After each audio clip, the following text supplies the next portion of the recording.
Cinema Classics is brought to you by the Gateway Film Center, 1550 North High Street, Columbus, Ohio. Further details and showtimes online at gatewayfilmcenter.org. The award-winning Cinema Classics is produced by John DeSando and Johnny DiLoretto. Listen to the shows and read reviews online at WCBE.org. I'm John DeSando. And I'm Johnny DiLoretto, and this is Cinema Classics. What else? Most movies that we see today, whether classics or not, John, we gauge whether or not we're going to see them, many of us, by checking out what we call the aggregate sites.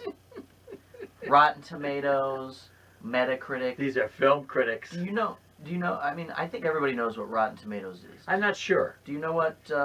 Just explain to them. Rotten Tomatoes is a website that collects movie reviews from all over the internet, publications far and wide, and then comes up with they look at the review and they determine whether it's positive or negative, and they give it either a fresh tomato or a green splat. Metacritic, on the other hand, looks at each individual review and assigns it a sort of percentage score. Right. So anywhere from 0 to 100. And then from that comes up with an aggregate score. So if you're looking at Rotten Tomatoes, it's like a thumbs up, thumbs down kind of thing.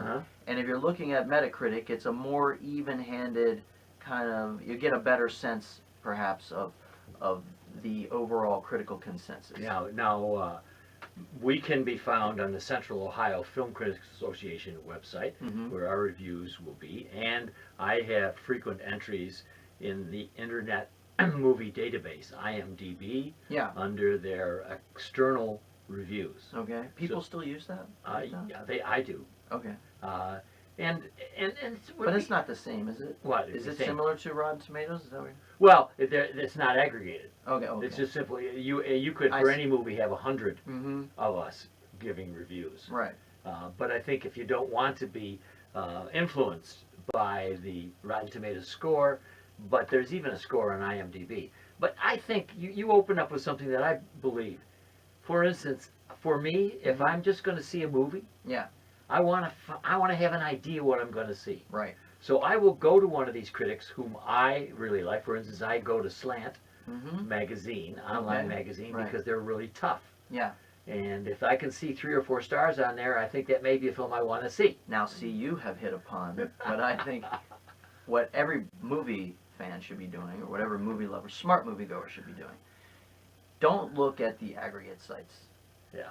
Or you can at a glance, but do not let that determine whether or not you see a film. What you should do is find a writer that you like, a critic whose taste aligns with yours, maybe whose doesn't, but whose writing style you enjoy, whose vigorous, technique you appreciate, and use that as your measurement. Absolutely. For instance, for me, it used to be the guy we have here. If you look at our video, you'll see the guy with his 2 thumbs up.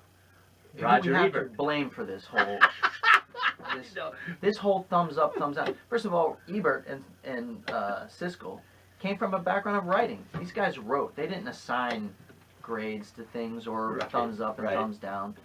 They wrote reviews, and from those reviews, presumably you read them and determined whether or not you wanted to see a movie. Then their television success came, which reduced the thought process, the critical process, to awarding a thumbs up or thumbs down. Other scales have followed suit. The 5-star scale, the 4-star scale, the grading scale. It's movie time. Yeah. We have a grade. Yeah, I know. And I resisted that for so many years. But I found that listeners wanted to have some nugget of an idea. But you also write. Yeah. And people can read through your thinking process, which I think is what we should be doing. But don't put Ebert down completely. Oh no, he's a humanist. Great. I'm not great insight. I think he was a great reviewer. Yes. He was a great critic. He was a passionate critic. He was a great writer. He won the Pulitzer Prize for criticism. Yes, he did. I'm not shorting his critical. It's rather the process of. It's basically the television version of his reviews that started this thing where now, here's the other thing. I look at a lot of these. I'll go to Rotten Tomatoes. I want to do the same thing. I go to Rotten Tomatoes, Metacritic. I want to get a sense. look, when I was a kid, I used to go to, every Tuesday, I would run to Walden Books at the Fort Steuben Mall in Steubenville, and I would pore over every review that came out that week. I was interested in, I read all of them. I read Time, Newsweek, Rolling Stone, New York Times. You know, I was interested in what the critics were saying. I also found critics that I thought I enjoyed. I used to like Richard Schickel, for instance. But now, I go to like Rotten Tomatoes, and, you know, the really good critics are lumped in there with a lot of online critics who are lesser, yes, in many regards. Well, here, you know, but it's not accurate. Okay, but here's something for our listeners to get an idea of how I process all this. Before I go to see a movie, you decide I'm going to spend 3 hours of my life. Yeah. I look at a review of somebody I respect, and James Berardinelli, for instance, online is one of my favorite. But anyway, I might read an opening paragraph and a closing paragraph of his to get an idea, but I avoid the interior of his until I have seen the movie, written my review, and then I go back to see whether I align or not with him and others. So that, I think what you're suggesting about this, I want to caution people, we don't necessarily, well, now you might be able to, I can't read the full review of someone who is a powerful critic first. I have to see it so that I know I'm not influenced. I prefer to do that. I don't always do that. Yeah. A critic that I always enjoyed is Anthony Lane from the New Yorker. Really smart. High class. He's funny, but he always comes at a film from an angle that I didn't think about or see. Sometimes it's dismissive, sometimes it's laudatory, but I always enjoy bouncing my perspective through his lens. You mean you don't go right away to Rex Reed? No, not anymore. Well, he was for a long time just goofy. Right. You know, he was creating reviews so that he would be bylined on. But he also he existed in a little New York bubble there with alongside of Pauline Kael. So Rex Reed, I think in some ways existed as an anti-Kael voice. Yes, you know, exactly. Yeah. In terms of tone. Oh yeah, he was always else. over the top, but exuberant about most movies, and most interested in being a celebrity. Yeah, I think more so than. But you know, as you're talking, I'm reminded how much I do rely on IMDb, the Internet Movie Database. That has, first of all, if you're interested in a movie, you can go there to get the bones of it. You know what this thing is about. They do have a system, but it's so narrow, 6, 7, 8 points. It's really tough to tell whether it's a bad movie or a good movie. Yeah. And that's because other people are weighing in there, aren't they? Yes. Just anybody. Well, they're taking it from what they get. And sometimes this is from just very few critics, because a movie, for instance, with the one I'm seeing, Hell and High Water. Yeah.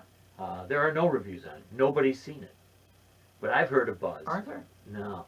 Even out of the festival circuit? No. And sometimes the studios shut that stuff down. Yeah, right. But in this case, there's a lot of good buzz. Yeah. Chris Pine, Jeff Bridges, West Texas. In fact, I heard we were going to be doing a show. Yeah, I heard that too this morning when you told me we were going to be doing it. West Texas Noir. So we're finding value in these criticisms as long as we're not badgered by them, as long as we're not corralled by them. Where's your perspective on this? I just feel like we're not engaging. You know, we've talked about this before. Critics can be anathema to moviegoers. You know, yes. People hate. If a critic hates something you love, and that should never be the case. Right. You should read it. Read where the writer is coming from. You know, sometimes I always used to, you read enough of them, and you can start gauging, like it's interesting where you dovetail from a critic's. You know, that should be an interesting process. Oh, yeah. We should do a little more thinking about the stuff that we consume on such a mass basis. Yeah. You know, as you have said many times, film is the great populist art, right? Yeah. So why not spend a little time reading about it, and not getting so bent out of shape when you like something that critics don't. Read why. Where you might actually get enlightened. You might actually find somebody's opinion to be wrong, but you also might find your take lacking, maybe. But you are so right. And here's another point I'd like to make. Some of the best writing in journalism is done by these film critics. Right. And Because they're freed of the who, what, when, why, and where. you are so right. And frequently I'll pick up bits of information that they'll have that I didn't have, that I'll be able to incorporate, go back to my review and incorporate it. Not an opinion, Yeah. but rather But an almost idea, right. a detail. Right.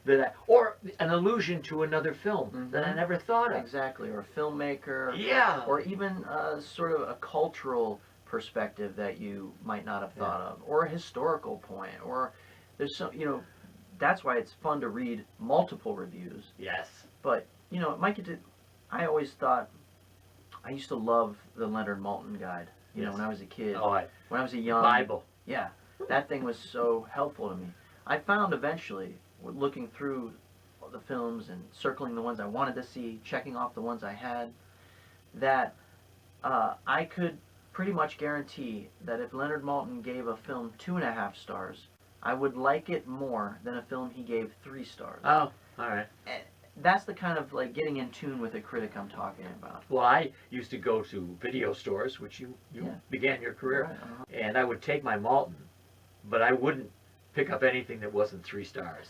See, you're missing out.